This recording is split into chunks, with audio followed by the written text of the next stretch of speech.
Alright, gang. Here's the 99 BMW 528 IT wagon. I got too many cars. I can't even know. I don't even remember which one's which. Yeah, 528i. Okay. So if you're following my channel, I'm just wanting to document this car because it's my $1 million BMW. I just did the torque converter and the trans and the ABS box at 219,000 miles, and probably within a couple hundred miles of that, I heard this horrendous noise, and I thought it was the U-joint in the driveline in the passenger seat nearest the door, and then that noise moved to the center console. I mean, it sounded like a grenade was going to go off, and it would only be there for like 0 to 3 miles an hour, and then when you got up to speed, it was gone. And it turns out once we got it up on the lift, the carrier bearing was worn out, and I looked it up, and it's like 100,000 miles they wear out, but this one got to be 219,000 miles, and it wore out.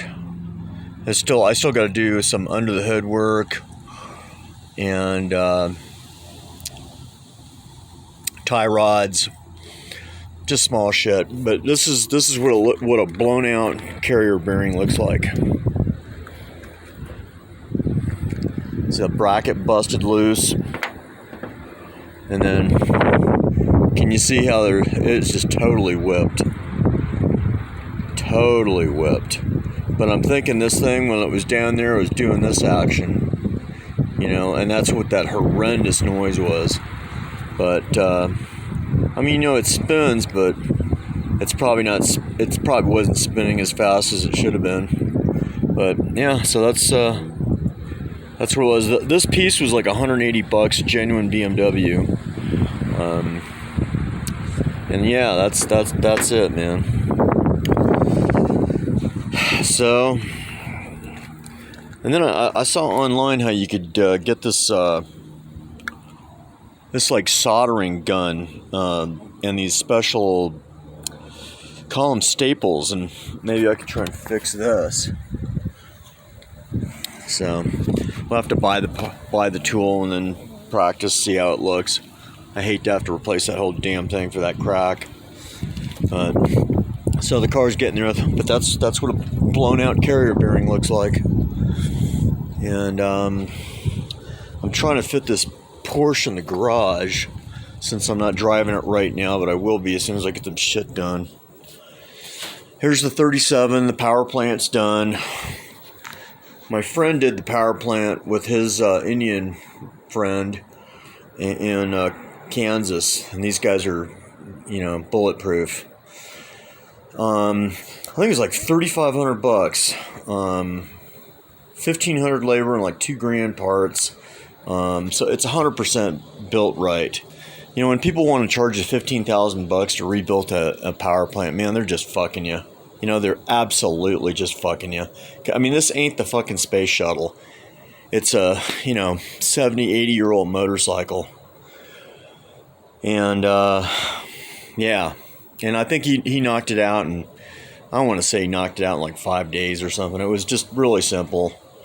And so you don't need to go to Nieman Marcus to get your Indian motorcycle rebuilt. Don't get taken advantage of by these people. The other day I was on that Facebook, and I was on one of these motorcycle forum pages, and this guy was offering to rebuild an Indian mag for like $2,000. I'm thinking, are you fucking high on drugs, dude? We're talking a motorcycle mag. We're not working on a camera on the space shuttle. You know what I mean? Anyway, he started having a little hissy fit, and I had to just block him and get rid of him. Because homie don't play that game. Need some ski boots. That's what I got left over from this season to sell. But there it is. There's the 37 Chief. And today's bitch mode day. Here's the 29 101 Scout. Needs a top end work. And I want to lift these bars up, like up to there. because right now they impale you when you drive down the road. But after I get some other work done, we'll re-tackle this. And there's the 36, and the rest of the bikes are all hidden. Just too much shit. So I sold this Sportster to this kid, right? And his uncle contacts me, right? And you know, I really just do Facebook just for rescuing animals and dogs and cats and motorcycle stuff. And so the guy contacts me and asks me if I got anything for sale. Well, I tell him I got that 80 Sportster, which, you know, I really want a 69 with a magneto. And the guy, I go, no, I don't have any old bikes to sell, just that Sportster. And he immediately just starts letting me know that nothing's worth what I want for it. You know, it's a, you know, $500 motorcycle or whatever. So I just go, oh, it looks like I can't help you, you know. And I go, yeah, I don't have any bikes or parts to sell you either.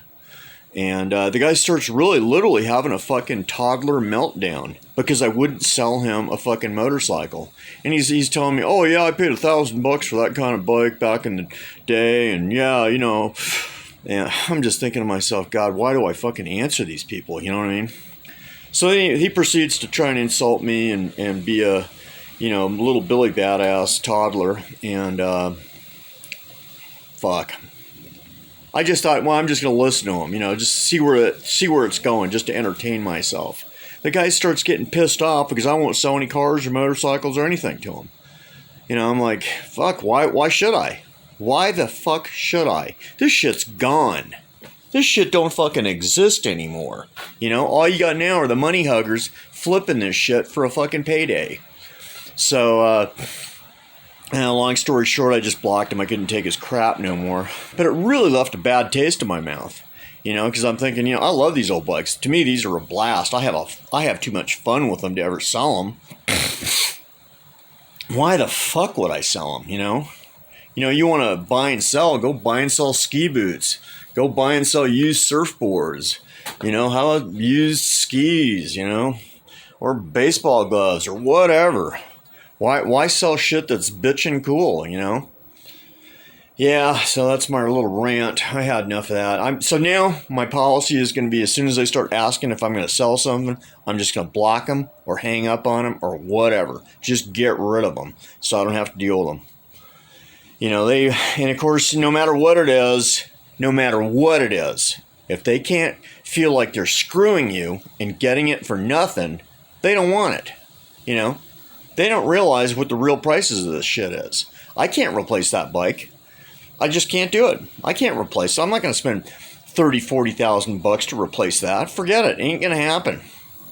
But there it is. You know, so anyway, this bike here, it's a 37 matching numbers frame and engine, and I put that 36 shifter on it because I love 101s, and I like how they shift right off the tower. To me, it's a lot easier than going through that linkage, and you know, I left that linkage on there up here. So, and I have all the other parts if I ever was to go that route, but I'm not going to. So, as soon as I get the BMW 2002 running, the 71, then we'll come back to this guy and wrap this guy up. Yeah, I just got too many bikes, and you know, they just require a ton of cash. That's just how it is.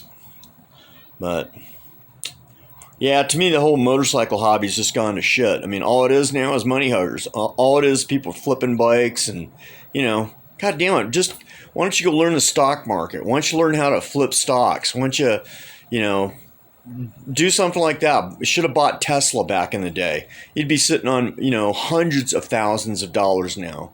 You know, and so here's a whole economy of stocks to learn about related to these electric cars, which are you know, they are gaining a future, and all the batteries, all the components, all that shit is something that you should research. And then if you really want to make real money, that's what you do. You buy and sell those kind of stocks or options on those stocks, etc., etc. But yeah, I try to keep this little YouTube channel upbeat. Personally, I don't care if you subscribe. I don't really care if you like or dislike my videos. Seems like enough people like them, so I make them.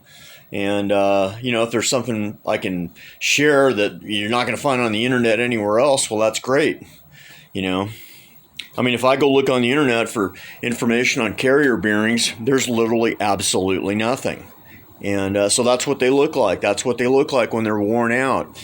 And if you don't swap them out, you're literally going to grenade your car. And the U-joint underneath there, if that's worn out and it makes a horrendous sound, you better swap it out, or otherwise it's going to grenade. And could leave you out in the middle of nowhere. No fun. But, I've lived in Utah for a long time now, and it's really a beautiful place. It really is. It's really backwards. It's really cult-dominated, but it's a really beautiful state. Right 30 minutes.